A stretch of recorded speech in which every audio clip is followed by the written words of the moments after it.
ദൈവനാമം മഹത്വപ്പെടുമാറാകട്ടെ. ഇങ്ങനെ ഒരു പ്ലാറ്റ്ഫോമിൽ എന്നെ ക്ഷണിച്ചതോർത്ത് ഞാൻ ദൈവത്തെ സ്തുതിക്കുകയും ഇതിന്റെ ചുമതലപ്പെട്ടവരോട് എൻ്റെ നന്ദിയും കടപ്പാടും അറിയിക്കുകയും ചെയ്യുന്നു. വളരെ സന്തോഷത്തോടു കൂടിയാണ് ഞാൻ ഇപ്പോൾ ആയിരിക്കുന്നത്. അതിന്റെ പ്രധാന കാരണം ഇങ്ങനെയൊരു ഇങ്ങനെയൊരു മീറ്റിംഗ് ആരംഭിക്കുവാനായിട്ട് നിങ്ങൾ കാണിച്ച ശുഷ്കാന്തി അത് വളരെ സന്തോഷമുള്ള ഒരു കാര്യമാണ്. കാരണം ഞാൻ കേരളത്തിന് പുറത്ത് പല സ്ഥലത്ത് യാത്ര ചെയ്യുകയും യാത്രയുടെ ബന്ധത്തിൽ പല സ്ഥലം സഭകൾ സന്ദർശിക്കുകയൊക്കെ ചെയ്യുമ്പോൾ പല മീറ്റിങ്ങുകൾ പങ്കെടുക്കുമ്പോൾ അവിടെ എല്ലാം കാണാൻ സാധിക്കുന്ന ഒരു കാര്യം, അവിടെയുള്ള യുവജനങ്ങളാണ് അവിടുത്തെ എല്ലാ കാര്യങ്ങളും ചെയ്യുന്നത്. അവിടെയുള്ള യുവജനങ്ങളാണ് അവന്റെ നേതൃത്വം കൊടുക്കുന്നത്.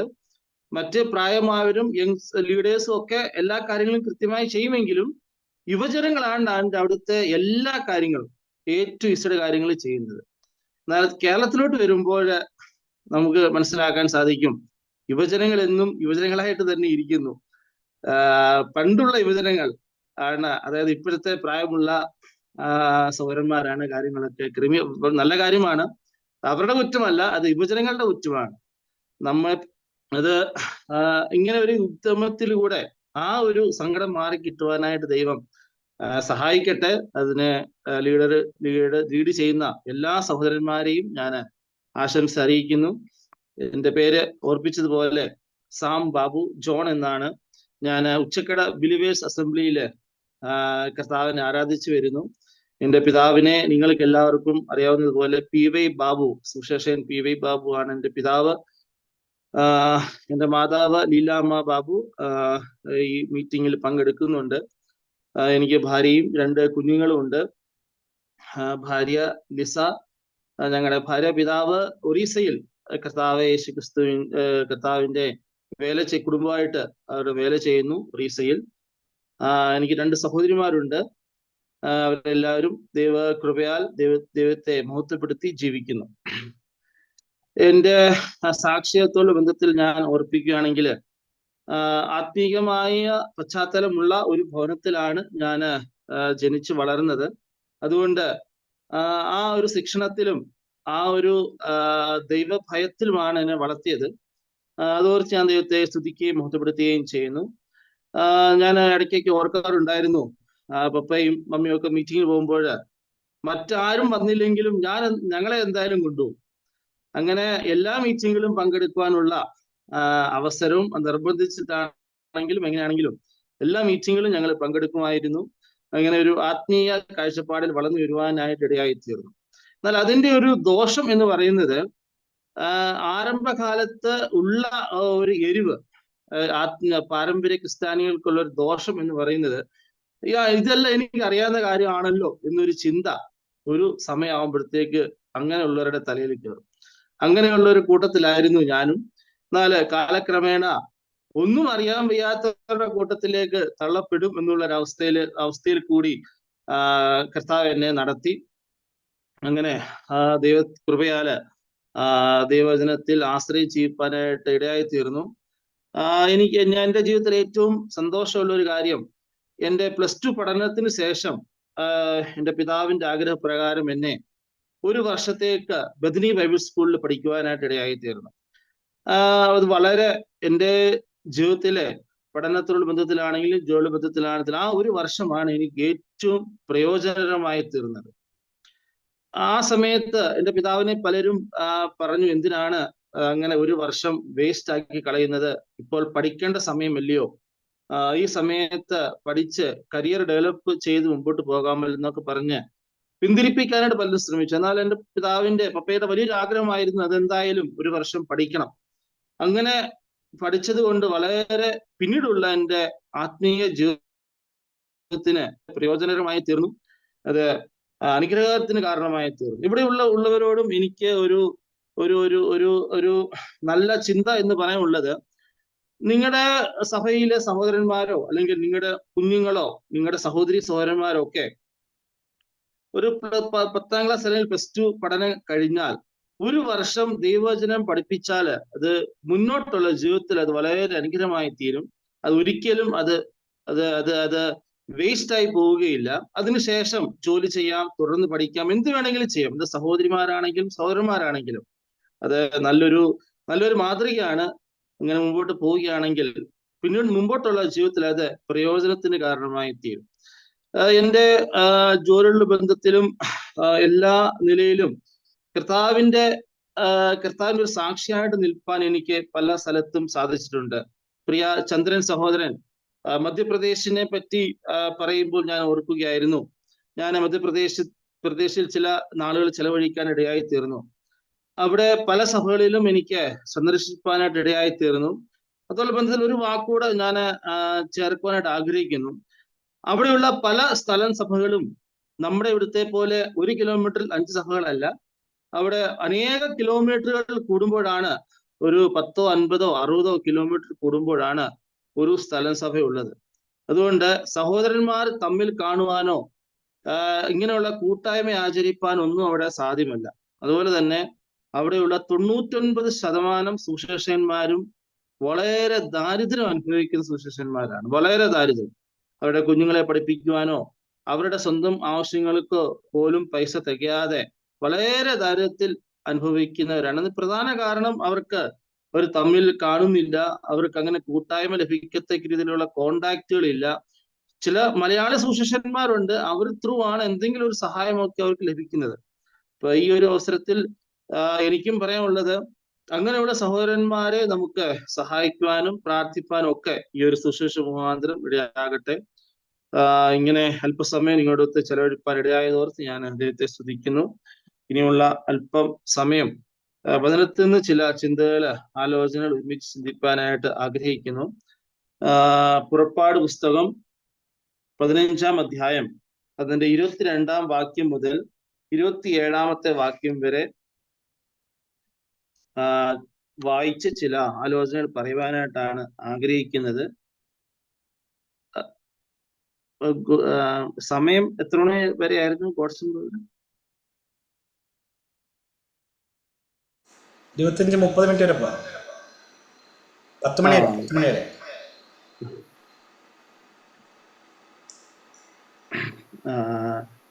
Exodus chapter 15 words 22 onwards. ഇവിടെ നാം ഇപ്രകാരമാണ് വായിക്കുന്നത്. അനന്തരം മോശ ഇസ്രയേലിനെ ചെങ്കടലിൽ നിന്ന് പ്രയാണം ചെയ്യിച്ചു. അവർ ശൂർ മരുഭൂമിയിൽ ചെന്ന് 3 ദിവസം മരുഭൂമിയിൽ വെള്ളം കിട്ടാതെ സഞ്ചരിച്ചു. മാറയിൽ എത്തിയാറെ മാറയിലെ വെള്ളം കുടിപ്പാൻ അവർക്ക് കഴിഞ്ഞില്ല. അത് കയ്പുള്ളതായിരുന്നു. അതുകൊണ്ട് അതിന് മാറ എന്ന് പേരിട്ടു. അപ്പോൾ ജനം, ഞങ്ങൾ എന്ത് കുടിക്കും എന്ന് പറഞ്ഞ് മോശയുടെ നേരെ പിറുപിറുത്തു. അവൻ യഹോവയോട് അപേക്ഷിച്ചു. യഹോവ അവന് ഒരു വൃക്ഷം കാണിച്ചു കൊടുത്തു. അവനത് വെള്ളത്തിൽ ഇട്ടപ്പോൾ വെള്ളം മധുരമായി തീർന്നു. അവിടെ വെച്ച് അവൻ അവർക്ക് ഒരു ചട്ടവും പ്രമാണവും നിയമിച്ചു. അവിടെ വെച്ച് അവൻ അവരെ പരീക്ഷിച്ചു. നമുക്ക് എല്ലാവർക്കും വളരെ സുപരിചിതമായ ഒരു അധ്യായമാണ്, അധ്യായവുമാണ്, ഒരു സംഭവമാണ് നാം ഇപ്പോൾ വായിച്ചു കേട്ടത്. ഇവിടുന്ന് ആദ്യത്തെ വാക്യത്തിൽ നാം വായിക്കുന്നത്, മോശ ഇസ്രായേലിനെ ചെങ്കടലിൽ നിന്ന് പ്രയാണം ചെയ്യിച്ചു. അപ്പോൾ ഇതിനു മുമ്പ് ഒരു സംഭവം അവരുടെ ജീവിതത്തിൽ ഉണ്ടായിരുന്നു. അതൊരു വലിയ സംഭവമായിരുന്നു. അവരെ കൊല്ലപ്പെടുവാൻ സാധ്യതയുള്ള സ്ഥലത്ത് നിന്ന് പിതാവായ ദൈവം മോശ മുഖാന്തരം അവരെ വിടുവിച്ചു. ചെങ്കടലിനെ 2ആയി വിഭാഗിച്ച് ഉണങ്ങിയ നിലത്തിൽ കൂടി ഈ ഇസ്രായേൽ ജനത്തെ മോശ കടത്തിക്കൊണ്ടുവന്നു. അതിനുശേഷം ഉണ്ടായ ഒരു സംഭവമാണ് നാം വായിച്ചു കേട്ടത്. ഈ ഇസ്രായേൽ മക്കൾ മരുഭൂമിയിൽ കൂടി ഇങ്ങനെ വളരെ കഷ്ടപ്പെട്ട് നടന്നു വരുമ്പോൾ അവിടെ വായിക്കുന്നത് 3 ദിവസം മരുഭൂമിയിൽ വെള്ളം കിട്ടാതെ സഞ്ചരിച്ചു. നമുക്കറിയാം, മരുഭൂമിയിൽ വെള്ളം കിട്ടാതെ സഞ്ചരിക്കുക എന്ന് പറയുന്നത് വളരെ കഷ്ടതയുള്ള ഒരു കാര്യമാണ്. വളരെ അസഹനീയമായ ചൂട്, അതിന്റെ കൂടെ തന്നെ അവർക്ക് കുടിക്കാൻ വെള്ളം ലഭിക്കുന്നില്ല എന്ന് പറയുന്നത് വളരെ ബുദ്ധിമുട്ടുള്ള ഒരു കാര്യമാണ്. ഇങ്ങനെ നാം വായിക്കുന്നത് 3 ദിവസം മരുഭൂമിയിൽ കൂടി വെള്ളം കിട്ടാതെ സഞ്ചരിച്ചു. അങ്ങനെ അവർ കഷ്ടപ്പെട്ട് ഇങ്ങനെ നടക്കുമ്പോഴാണ്, ഒരല്പം വെള്ളം കിട്ടിയിരുന്നെങ്കിൽ എന്ന് ആശിച്ചൊക്കെ ഇങ്ങനെ നടക്കുമ്പോഴാണ് പെട്ടെന്ന് അവരുടെ ഒരു മാറയിലെ വെള്ളം കുടിപ്പാൻ അവർക്ക് കഴിഞ്ഞില്ല. അവർക്ക് ഒരല്പം വെള്ളം കണ്ടു. അവര് എന്നാൽ വളരെ ആഗ്രഹിച്ച് ഓടിച്ചെന്ന് അല്പം വെള്ളം കുടിക്കാനായിട്ട് അവർ ശ്രമിച്ചപ്പോൾ അവരുടെ ആഗ്രഹത്തിന് വിപരീതമായത് കുടിക്കാൻ സാധിക്കാതെ കയ്പുള്ള ഒരു വെള്ളമായിരുന്നു. മക്കളെ, ഇവിടെ നമുക്ക് ചിന്തിക്കാൻ സാധിക്കുന്ന ഒരു കാര്യം, ഇവർ ഈ വെള്ളം ഇല്ലാതെ 3 ദിവസം ദാഹിച്ച് നടന്നു. ആ സമയത്തൊന്നും അവർക്ക് ഒരു നിലവിളിയും ഒരു പിറുപിറുപ്പും ഇല്ലായിരുന്നു. എന്നാൽ വെള്ളം അവർ കണ്ടു, അവർക്കൊരു പ്രതീക്ഷയുണ്ടായിരുന്നു. ഈ വെള്ളം കുടിച്ച് അവരുടെ ദാഹം അകറ്റാൻ സാധിക്കുമെന്ന് അവർക്കൊരു പ്രതീക്ഷയുണ്ടായിരുന്നു.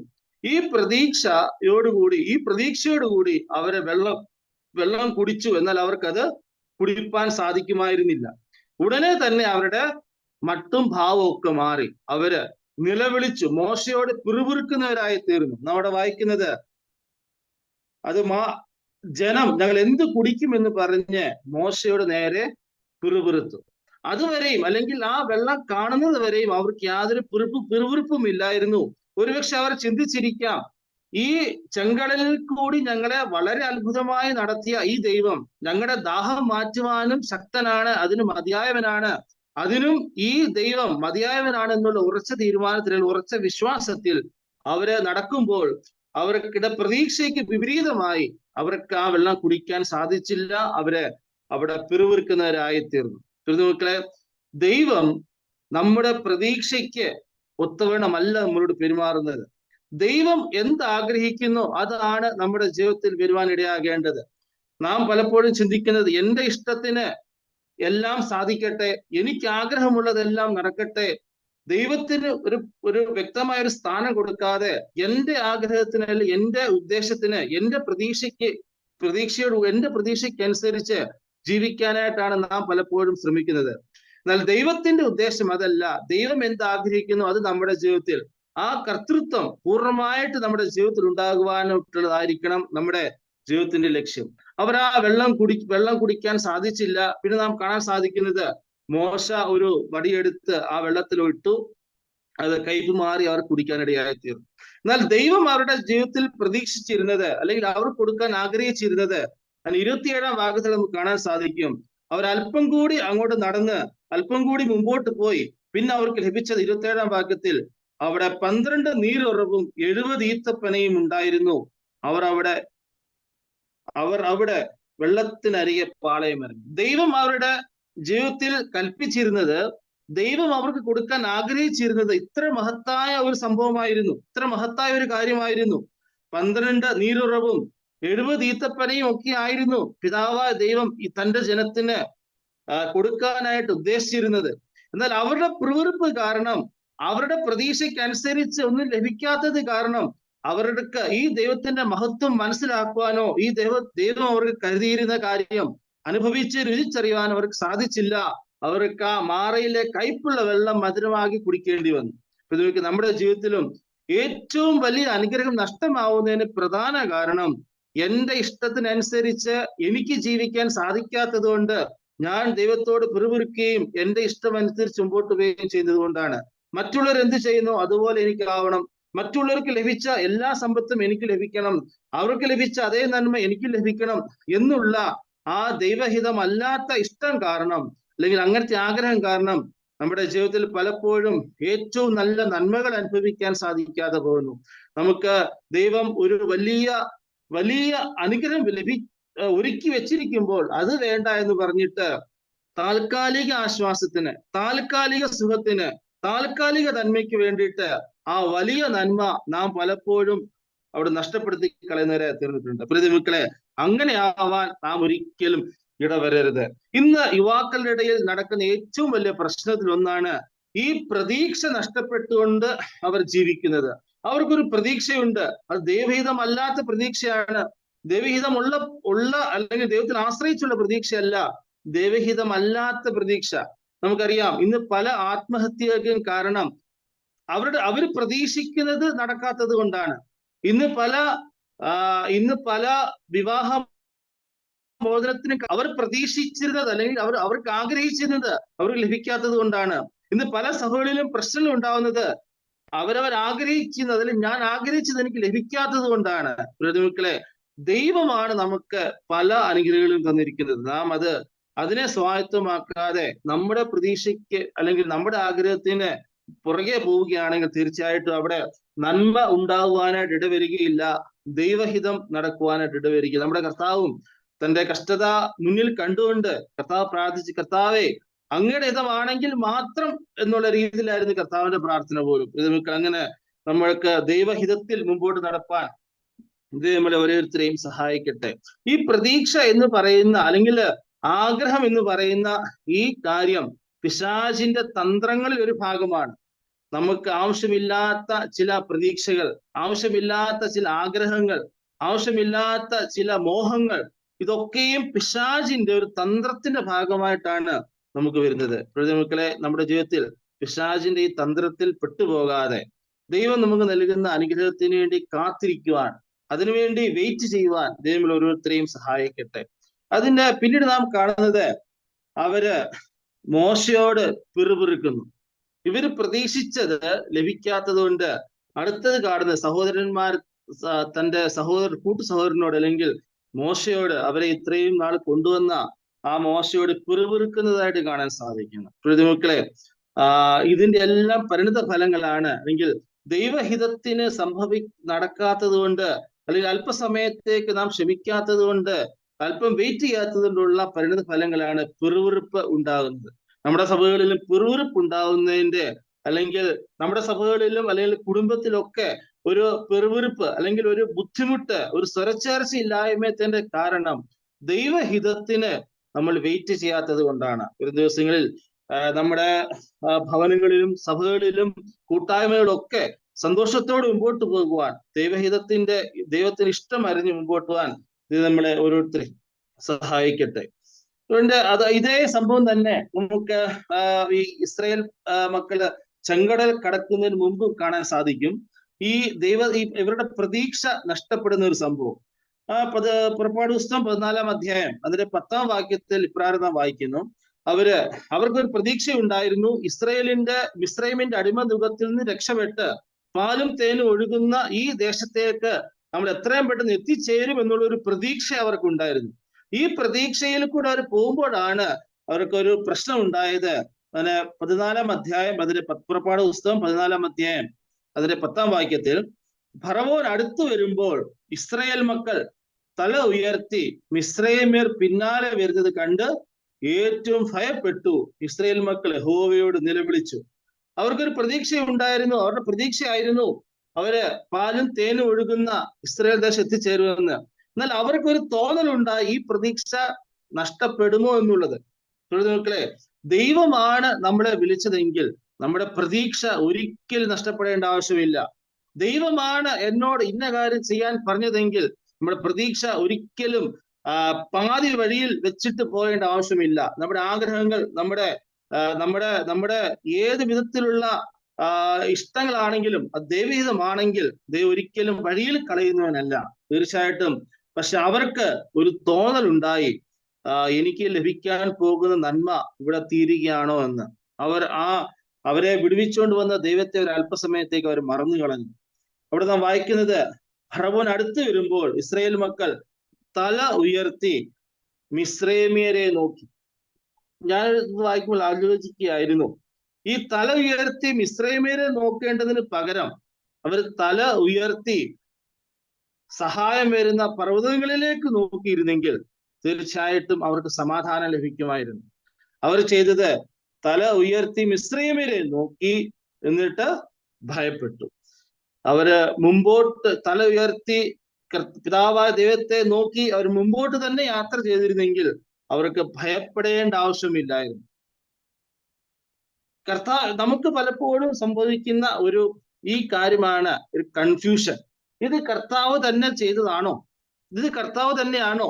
ഇപ്പോൾ ജോലി ചെയ്യുന്നവരാണെങ്കിലും പഠിക്കുന്നവരാണെങ്കിലും ഏതെങ്കിലും കോഴ്സ് തിരഞ്ഞെടുക്കുന്നവരാണെങ്കിലും ഏത് നിലയിലാണെങ്കിലും നാം അതിൽ കുറച്ചങ്ങോട്ട് മുമ്പോട്ട് പോയതിനു ശേഷം ഒരു കൺഫ്യൂഷൻ വരും. ഈ കൺഫ്യൂഷൻ കൊണ്ടുവരുന്നത്, അല്ലെങ്കിൽ നമുക്കൊരു വല്ല സാഹചര്യത്തിൽ കൂടി നമ്മെ കടത്തി വിടുന്നതും പിശാചിന്റെ മറ്റൊരു തന്ത്രമാണ്. ഒന്ന് നാം ഓർത്ത്, പിശാചിന്റെ തന്ത്രമാണ് നമ്മുടെ അമിതമായ പ്രതീക്ഷ നൽകിയിട്ട്, അല്ലെങ്കിൽ ആവശ്യമില്ലാത്ത ആഗ്രഹങ്ങളും മോഹങ്ങളും ഒക്കെ നൽകിയിട്ട് നമ്മളെ കുഴിയിൽ ചാടിക്കുക. രണ്ടാമത് ഇപ്പോൾ നാം കണ്ടത്, നമുക്ക് കർത്താവിന്റെ ഹിതപ്രകാരം പോലെ നാം നടന്നു, കർത്താവിന്റെ മഹത്വവും കർത്താവിന്റെ വല്ലഭത്വവും സർവശക്തിയും ഒക്കെ കണ്ടതിന് ശേഷം കുറച്ചങ്ങോട്ട് പോകുമ്പോൾ ഒരു കൺഫ്യൂഷൻ പിശാച് കൊണ്ടിടും. ഈ കൺഫ്യൂഷൻ ഉണ്ടായി നാം പലപ്പോഴും, അല്ലെങ്കിൽ വിശ്വാസികളായ നാം പലപ്പോഴും പിന്മാറിപ്പോകുന്നവരെ അല്ലെങ്കിൽ സംശയിക്കുന്നവരായി നിൽക്കുന്നവരിടയായിത്തീരും. ഇത് പിശാചിന്റെ മറ്റൊരു തന്ത്രം. ഇതിലും കുടുങ്ങിപ്പോകാതിരിക്കാൻ നാം ഓരോരുത്തരും വളരെ വളരെ പ്രാഗൽഭ്യത്തോടെ മുമ്പോട്ട് പോകേണ്ടത് ആവശ്യമാണ്. അവർ സഹായം വരുന്ന പർവ്വതത്തിലേക്ക് നോക്കിയിരുന്നെങ്കിൽ അവർക്ക് ഭയപ്പെടേണ്ട ആവശ്യമില്ലായിരുന്നു. എന്നാൽ എന്നിട്ട് അവർ ചെന്ന് മോശയോട് നിലവിളിക്കുന്നു, മോശയോട് പിറുപിറുക്കുന്നു, മോശയോട് പറയാണ്, ഇതിലും നല്ലത് ഞങ്ങളെ അങ്ങ് കൊന്നു കളഞ്ഞാൽ പോരായിരുന്നോ? ഇവിടെ വേറെ കുഴി ഇല്ലാഞ്ഞിട്ടാണോ ഞങ്ങളെ ഇങ്ങോട്ട് കൊണ്ടുവന്നത് എന്നൊക്കെ പറഞ്ഞ് മോശയോട് പിറുപിറുക്കുന്നു. അപ്പൊ മോശ പറയുന്ന ഒരു വാക്ക് ഇവിടെ കാണാൻ സാധിക്കും. അതിന്റെ 13-ാം വാക്യത്തിൽ, അതിന് മോശ ജനത്തോട് ഭയപ്പെടേണ്ട ഉറച്ചു നിൽപ്പിൻ, ഭയപ്പെടേണ്ട ഉറച്ചു നിൽപ്പിൻ. ഇന്ന് നമുക്കില്ലാത്ത ഒരു സംഭവമാണ് ഉറച്ചു നിൽക്കുക എന്നുള്ളത്. പഴുപഴുപ്പിലാണ് നാം പലപ്പോഴും നിൽക്കുന്നത്. ദൈവത്തിന്റെ നന്മ അനുഭവിക്കും, ദൈവത്തെ സ്തുതിക്കും. ഈ 15-ാം അധ്യായത്തിന്റെ 90% ദൈവത്തെ മഹത്വപ്പെടുത്തിക്കൊണ്ട്, അല്ലെങ്കിൽ ദൈവം ചെയ്ത നന്മകളെ ഓർത്ത് ഇസ്രായേൽ മക്കൾ സ്തുതിക്കുന്ന ഒരു ഗാനമാണ്. എന്നാൽ അതിനുശേഷമാണ് നാം ആ മാറയുടെ സംഭവം വന്നപ്പോൾ അവർ പിന്നെയും ദൈവത്തെ തള്ളി പറയുന്ന ഒരവസ്ഥ, മോശയോട് പിറുപിറുക്കുന്ന ഒരവസ്ഥ. എന്നാൽ നാം ഓർക്കുകയായിരുന്നു, ഇവിടെ നാം മോശ പറയുന്നത്, നിങ്ങൾ ഉറച്ചു നിൽപ്പി. ഉറച്ചു നിൽക്കേണ്ടത് ഒരു വിശ്വാസിയുടെ കടമയാണ്. ഇന്നത്തെ സാഹചര്യത്തിൽ പലപ്പോഴും ഉറച്ചു നിൽപ്പാനായിട്ട് നമുക്ക് സാധിക്കാതെ വരുന്നു. അത് സാധിക്കാതെ വരുന്നതിന് ഒരു കാരണം, ഒന്ന് കൺഫ്യൂഷൻ. ദൈവഹിതപ്രകാരം പോലെ നാം എടുത്ത പല തീരുമാനങ്ങളും അത് നിലനിൽക്കാൻ സാധിക്കുമെന്നുള്ള കൺഫ്യൂഷൻ. മറ്റ് ലോകത്തിൽ നിന്ന്, അല്ലെങ്കിൽ നമ്മുടെ സുഹൃത്ത് വലയത്തിൽ നിന്ന്, അല്ലെങ്കിൽ സാമൂഹ്യ മാധ്യമങ്ങളിൽ കൂടി നമുക്ക് ലഭിക്കുന്ന ഈ വിവരങ്ങൾ അനുസരിച്ചുള്ള, അല്ലെങ്കിൽ അതിനെ കൂടുതലായിട്ട് ദൈവാശ്രയത്തെക്കാട്ടിലും മറ്റുള്ളവരിലുള്ള അധികമായ ആശ്രയം കാരണം നമുക്ക് ഉണ്ടാകുന്ന കൺഫ്യൂഷൻ. ഇതാണ് ഉറച്ചു നിൽക്കാൻ സാധിക്കാതെ വരുന്നത്. എന്നാൽ മോശയോട് പറയുകയാണ്, നിങ്ങൾ ഉറച്ചു നിൽക്കണം. ഒന്ന്, അതിന്റെ 14-ാം വാക്യത്തിൽ നാം വായിക്കുന്നു, യഹോവ നിങ്ങൾക്ക് വേണ്ടി യുദ്ധം ചെയ്യും, നിങ്ങൾ മിണ്ടാതിരിക്കണം. ഒന്ന്, ഉറച്ചു നിൽക്കണം. അത് നമുക്ക് ഒരു കൺഫ്യൂഷൻ വരികയാണെങ്കിൽ, അല്ലെങ്കിൽ ഇങ്ങനെ ദൈവഹിതമാണോ ഇത്, അല്ലെങ്കിൽ പിശാച് എന്തെങ്കിലും ചെറിയ പരീക്ഷണങ്ങൾ നമുക്ക് വരികയാണെങ്കിൽ, നാം ആദ്യം ചെയ്യേണ്ടത്, നാം ദൈവവചനത്തിൽ ദേവദാസന്മാരുടെ വാക്കുകൾക്ക് അതിൽ ഉറച്ചു നിൽക്കണം. 2, മിണ്ടാതെ ഇരിക്കണം. ശാന്തമായിട്ട് അല്പസമയം ദൈവസന്നിധിയിൽ മിണ്ടാതെ ഇരിക്കണം. എന്നിട്ട് അതിന്റെ 15-ാം വാക്യത്തിൽ കർത്താവ് പറയുന്ന ഒരു കാര്യമാണ്, അപ്പോൾ യഹോവ മോശയോട് അരുളി ചെയ്തത്, നീ എന്നോട് നിലവിളിക്കുന്ന എന്ത്? മുമ്പോട്ട് പോകുവിൻ. 3 കാര്യങ്ങൾ നമുക്ക് ഇതിൽ നിന്ന് കാണാൻ സാധിക്കും. ഒന്ന്, ഒരു കൺഫ്യൂഷൻ നമ്മുടെ ജീവിതത്തിൽ വരികയാണെങ്കിൽ, അല്ലെങ്കിൽ എന്തെങ്കിലും ഒരു പ്രശ്നം നമ്മുടെ ജീവിതത്തിൽ വരികയാണെങ്കിൽ, നാം ആദ്യം വചനത്തിൽ ഉറച്ചു നിൽക്കണം. എന്താണ് ദൈവം പറഞ്ഞത്, അതിൽ ഉറച്ചു നിൽക്കണം. ദൈവമാണ് എനിക്ക് നൽകിയെന്നുള്ള ആ വിശ്വാസത്തിൽ ഉറച്ചു നിൽക്കണം. 2, മിണ്ടാതെ ഇരിക്കണം. അതിനെ കുറിച്ച് പിറുപിറുക്കാനോ മറ്റുള്ളവരോട് കയറക്കാനോ, അല്ലെങ്കിൽ ഇങ്ങനെ എന്നോട് എന്തിനു ചെയ്തു എന്ന് വരെ പിറുപിറുക്കാനോ പോവാതെ അതിൽ മിണ്ടാതെ ഇരിക്കണം. പിന്നീട് നാം വായിച്ചത്, യഹോവ പറയുകയാണ്, നിങ്ങൾ നിലവിളിക്കുന്നത് എന്ത്? മുമ്പോട്ട് പോകണം. ഈ 3 കാര്യങ്ങൾ ചെയ്യുകയാണെങ്കിൽ തീർച്ചയായിട്ടും നമുക്ക് ഹിതാനുസരണം മുമ്പോട്ട് ജീവിപ്പാനായിട്ട് സാധിക്കും. അങ്ങനെ ഇസ്രായേൽ മക്കൾ മുമ്പോട്ട് പോയി. അവര് ദൈവത്തിന്റെ മഹത്വത്തെ കണ്ടു.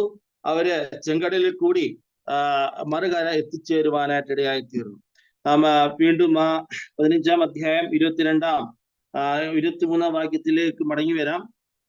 ഇവിടെ നാം വായിക്കുന്നത്, അവർ മാറയിലെ വെള്ളം കുടിപ്പാൻ അവർക്ക് കഴിഞ്ഞില്ല, അത് കയ്പായിരുന്നു, അതുകൊണ്ട് അതിന് മാറ എന്ന് പേരിട്ടു. അപ്പോൾ ജനം, ഞങ്ങൾ എന്ത് കുടിക്കും എന്ന് പറഞ്ഞ് മോശയുടെ നേരെ പിറുപിറുത്തു. ഇവര് വളരെ ആഗ്രഹിച്ചു, അവർക്ക് കുടിക്കാൻ വെള്ളം ലഭിച്ചു, അത് കുടിക്കാൻ പറ്റാത്ത രീതിയിലായിത്തീർന്നു. അങ്ങനെ അവര് മോശയുടെ നേരെ പിറുപിറുക്കുന്നു. എന്നാൽ അവിടെ മോശ ചെയ്ത ഒരു കാര്യം എന്താണ്? അവിടെ തുടർന്ന് നാം വായിക്കുന്നു, 24-ാം വാക്യത്തിൽ, അപ്പോൾ ജനം ഞങ്ങൾ എന്ത് കുടിക്കുമെന്ന് പറഞ്ഞ് മോശയുടെ നേരെ പിറുപിറുത്തു. അവൻ യഹോവയോട് അപേക്ഷിച്ചു. മോശ ദൈവത്തോട് അപേക്ഷിച്ചു. മറ്റുള്ളവർ പിറുപിറുത്തപ്പോൾ ദൈവദാസനായ മോശ ദൈവത്തോട് അപേക്ഷിച്ചു. മോശയ്ക്കും പിറുപിറുക്കായിരുന്നു. ഈ മോശയും സമസ്വഭാവമുള്ള മനുഷ്യൻ തന്നെയാണ്. മോശയും 3 ദിവസമായിട്ട് വെള്ളം കുടിക്കാതെയാണ് വരുന്നത്. മോശയും 3 ദിവസമായിട്ട് വളരെ കഷ്ടപ്പെട്ടിട്ടാണ് വരുന്നത്. മോശയ്ക്കും എന്ത് ചെയ്യായിരുന്നു? പിറുപിറുക്കായിരുന്നു. ഇവർ പിറുപിറുത്തു. പക്ഷെ മോശ തിരിച്ച് ഒന്നും പറയാതെ മോശ ദൈവത്തോട് അപേക്ഷിക്കുന്നതായിട്ട് കാണാൻ സാധിക്കും. നമ്മുടെ ജീവിതത്തിലും നമുക്ക് നേരെ പിറുപിറുക്കുന്നവരുണ്ടായിരിക്കും. നാം എന്ത് ചെയ്താലും, നല്ലത് ചെയ്താലും, അത് ദൈവഹിതമായിട്ടുള്ള കാര്യം ചെയ്താലും നമുക്ക് നേരെ പിറുപിറുക്കുന്നവർ ധാരാളം ഉണ്ടായിരിക്കും. അവരുടെയൊക്കെ ഉദ്ദേശം നാം നേരത്തെ ഓർത്തതുപോലെ അവരുടെ പ്രതീക്ഷയ്ക്കനുസരിച്ച് നാം അവരുടെ കൂടെ നിൽക്കാത്തത് കൊണ്ടായിരിക്കും. അല്ലെങ്കിൽ അവരെന്ത് ആഗ്രഹിക്കുന്നു അത് അനുസരിച്ച് നാം അവരോട് നിൽക്കാത്തത് കൊണ്ടായിരിക്കും. നമുക്കെതിരെ പിറുപിറുപ്പാൻ ധാരാളം ആളുള്ളപ്പോൾ നാം തിരിച്ച് പിറുപിറുക്കുക അല്ല ചെയ്യേണ്ടത്. മോശ ചെയ്തത് ദൈവത്തോട് അപേക്ഷിച്ചു. മോശ ദൈവത്തോട് അപേക്ഷിച്ചു. നമുക്കും ചെയ്യാനുള്ളത്, എന്റെ നേരെ എന്റെ സഹോദരൻ, എന്റെ കൂട്ടു സഹോദരൻ എന്റെ നേരെ പിറുപിറുക്കുന്നെങ്കിൽ, എനിക്ക് എതിരായിട്ട് എന്തെങ്കിലും ചെയ്യുന്നുണ്ടെങ്കിൽ, എനിക്ക് എതിരായിട്ട് മറ്റുള്ളവരോട് പറയുന്നുണ്ടെങ്കിൽ, നാം നേരത്തെ ഓർത്തതുപോലെ മിണ്ടാതെ ഇരിക്കുക, യഹോവയോട് അപേക്ഷിക്കുക. യഹോവ അതിന് തക്ക സമയത്ത് മറുപടി നൽകും. അതിനുവേണ്ടി നാം കാത്തിരിക്കുക മാത്രമാണ് ചെയ്യേണ്ടത്. അതല്ലാതെ നാം പിറുപിറുക്കാനോ അതിന് പകരം ചെയ്യാനോ പോവുകയാണെങ്കിൽ യഹോവയ്ക്ക് അവിടെ പ്രവർത്തിപ്പാനുള്ള സാഹചര്യം നാം തന്നെ ഇല്ലാതാക്കും. വരും ദിവസങ്ങളിൽ നാം നമ്മുടെ സഹോദരന്മാരോട്, നമ്മുടെ കുടുംബത്തില്, ഇവിടെ എല്ലാം നാം ശാന്തമായിരുന്നു കൊണ്ട് യഹോവയോട് അപേക്ഷിച്ചുകൊണ്ട് കർത്താവിന്റെ വചനത്തിന് ചെവി ഓർത്തുകൊണ്ട് മുമ്പോട്ട് പോകുവാൻ ദൈവം നമ്മളെ സഹായിക്കട്ടെ. അവിടെ മറ്റൊരു കാര്യം കൂടെ കാണാൻ സാധിക്കുന്നുണ്ട്. അവിടെ വെച്ച് അവൻ അവരെ പരീക്ഷിച്ചു. ഇത് ദൈവത്തിന്റെ ഒരു പരീക്ഷണമായിരുന്നു. നമ്മുടെ ജീവിതത്തിൽ എന്തെങ്കിലും ഒരു സംഭവം നാം അപ്രതീക്ഷിതമായിട്ട് വരുന്നുണ്ടെങ്കിൽ തീർച്ചയായിട്ടും നാം അവിടെ മനസ്സിലാക്കേണ്ട ഒരു കാര്യം, ഇത് പരീക്ഷണമായിരുന്നു. നമ്മൾ എന്ത് ചെയ്യുമെന്ന് കണ്ടറിയാനായിട്ട് ദൈവം വെച്ച ഒരു പരീക്ഷണമായിരുന്നു.